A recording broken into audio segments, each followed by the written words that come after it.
Welcome back to this series. This is a series where we educate you about finances.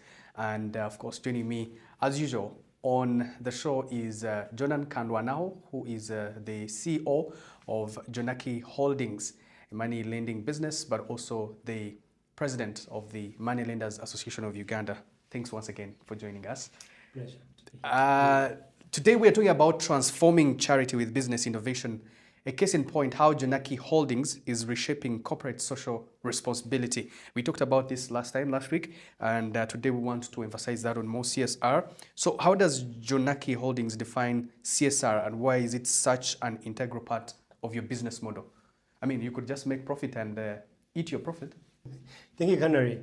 Jonaki Holdings Limited defines corporate social responsibility beyond giving handouts, beyond donations, or just giving cash or whatever it is. We think beyond that. We think corporate social responsibility should go beyond that. Why? Because if you just give me money, I'm going to eat this money, and tomorrow I'll come back for the same money. So Jonaki Holdings Limited approaches CSR with a mindset of empowerment. We want to commit this CSR to you so that at the end of the day, you can actually be beneficial to someone else who is at a certain point in the state you are in when you are supported. That's how we approach it. Create employment, or even sponsor other children who are in the state that they are in or were in when they were being.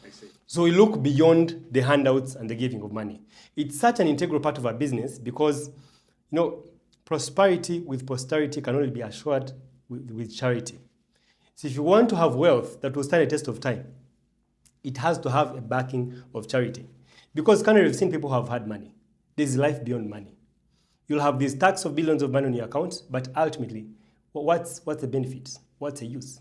Until, just like the late Dr. Miles Mono used to say, the biggest investment is not in the buildings or in the arcades or in the malls that you have. The biggest investment that someone can actually do is to invest in a human being. So it made me think that charity should be an integral part of any business, especially if the business has a long-term vision or has to stand a test of time. What innovative approaches have you introduced to CSR through Jonaki Holdings and then the foundation? We are not looking at sponsoring, because our sphere that we are concentrating on right now is education. So you're not looking at, because some of the students that we are sponsoring actually, they are the university. So our ultimate intention is such that when this kid finishes school, they don't have to languish on the street to start looking for jobs. Because if you look at the unemployment rate in Uganda, it is alarming. With many universities, with many graduates coming every other year, I mean, you will not have done much to this kid. But if you sponsor this kid, you know how they are behaving, you know how they are performing, you move with them the journey, then ultimately, you actually fund the skill that is going to ultimately get them employed in Jonaki or in any other company. But the ultimate goal is actually for them to start a similar or a different business as them. So the uniqueness that we have, or the unique approach that we are using as Jonaki, is that we want to empower these kids to think beyond getting employment. Interesting. So actually this also speaks to my next question. How does this CSR work benefit not just the communities or the people you help in sponsoring the education, but also contribute to the growth of Jonaki Holdings? Absolutely. I have a vision of franchising. You know franchising? KFC is here in Uganda, but the owner is somewhere in the US. Stanbic Bank is here in Uganda as a branch, but the owner is probably somewhere in South Africa. So I'm looking at Jonaki beyond generally here in Uganda.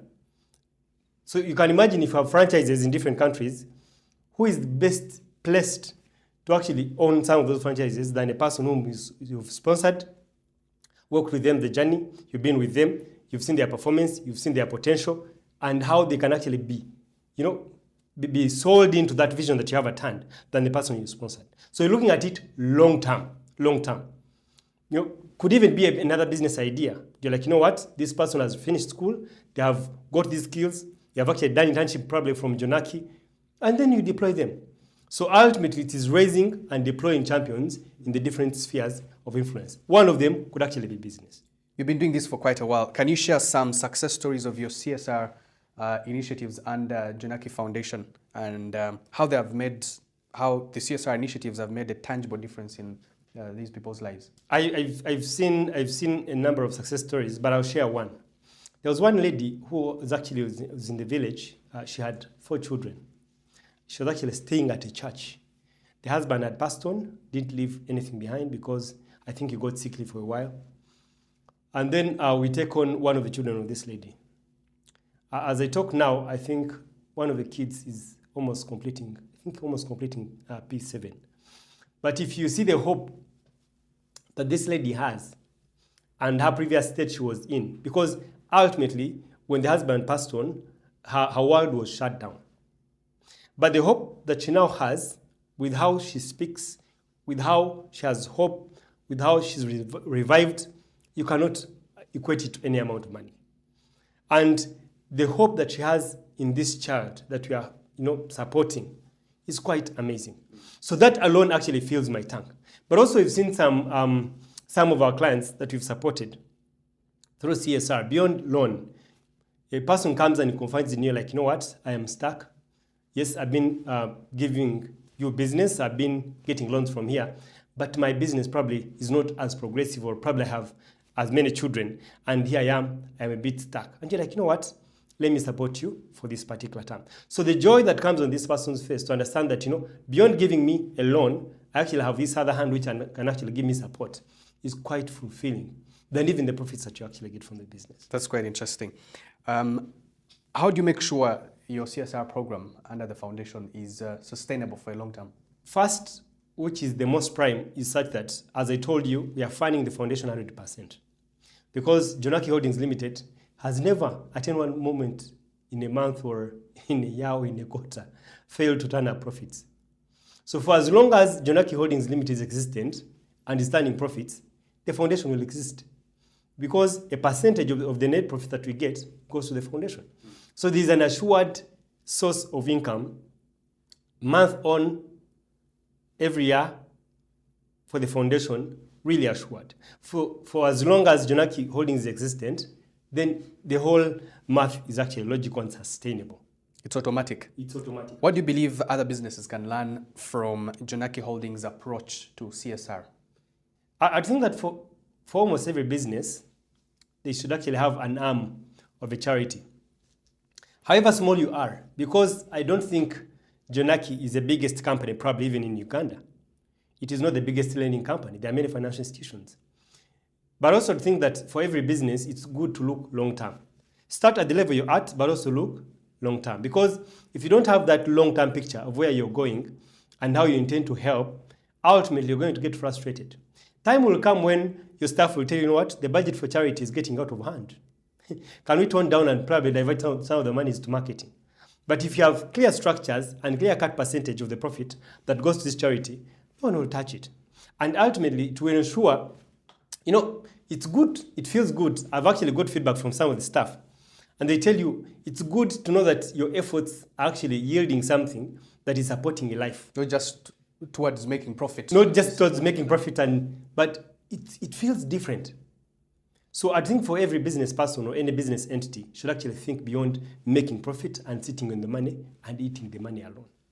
It feels a particular gap that money cannot fill, I must say, even to the staff. In your approach to this CSR, do you have any challenges you probably want to share? Yes, I must say that there are challenges. The first challenge I'd like to share is that at a certain quarter, we took on more students than the monies that Jonaki was contributing to them. So how did you do that? From 5% you went to 7% or 10%? No, we did not, because see, these numbers are locked. That in the time that you step up the charity percentage, it is going to affect a particular fraction, probably real estate or investment or something like that, which would not. You also want to make the business sustainable. Because you can imagine if you step up the charity to 60%, tomorrow you're not going to reinvest in the business and it will close. And you'll lose, as well as even the people that are being supported through the foundation. Right. So what we've done is that, we make sure that we stick to that. But that challenge, how we addressed it, is that we pay half fees, which is not our norm. Because usually it is bad to see our students being inconvenienced at school. If I've taken you on, you had better pay school fees hands down, start of the term, so that you can comfortably concentrate on your studies without any disturbance. So that was one experience, but now we double check double check with our finances before you can make a commitment on who to take on. So that actually has helped us to have the nexus on how to progress very well. Does the number of people you commit to take on increase by the amount of profit you make? How do you make sure that, for example, this year we're taking on 10 people, there's an addition 10 we're going to take on next year? How do you manage that? Yeah, of course, our profits increase. In ascending order, like they increase gradually as we move along there. So what we do is that we sit back before we take on anyone, end of quarter, to discuss how much it is that we have made and how much it is that has gone to the foundation. Time comes when probably the foundation has more money consistently, because we don't want to take on students and reach a moment and we are stuck with them. But also remember that these students are at different levels. Some of them are pre-primary, some in primary, some secondary, some at the university. So you can imagine if someone is going to transition from senior 6 to university, the fees are different. From primary to secondary, the fees are different. So we put all that into lens, then you can actually sit back and then can step up by 2 or 3 or more 5 students, something like that. But we plan it. And lastly, what advice do you give to other business leaders like yourself looking to integrate charity in their businesses? One is to make sure that you don't have emotional attachment. I could have the emotions to support, educate some children, but when you look in my books of accounts, the profits is not as good, or probably I'm operating in losses. So if I front my emotions, then I'm going to collapse the business. So it's important, first of all, first audit your books of accounts to know that you're sustainably profitable. However much profitable you are, with the little money that you have, I'd vote that you actually start. So long as you have the assurance that you're making profit. Could be small money, but the key thing is to start. And with that, you'll see how you're going to be blessed and even progressively increase your incomes to support much more. So first thing, make sure you're turning profit. Qualified by an auditor, not you by seeing the money on the account. Because it could be cost of goods. It could be an operational profit for the business. So you have to make sure you're turning profit. But also, 2, is that involve another party. Because probably you could have emotional attachment. Because as CEOs, you tend to have emotional attachment and probably override some of the things. So it's important that you consult someone who can say, have you double checked this? I think this is not sustainable. Can we for now take on probably these 2 children? Not 5, but 2 now. Something like that. Because if you don't have a check and balance, and probably you have this good heart and you like charity, you want to support, the business is going to collapse. Right. And it won't be an excuse for you. Thank you for sharing those insights, Jonan. Always a pleasure having you here. Thank you, Kandwanaho. We'll catch you guys next time.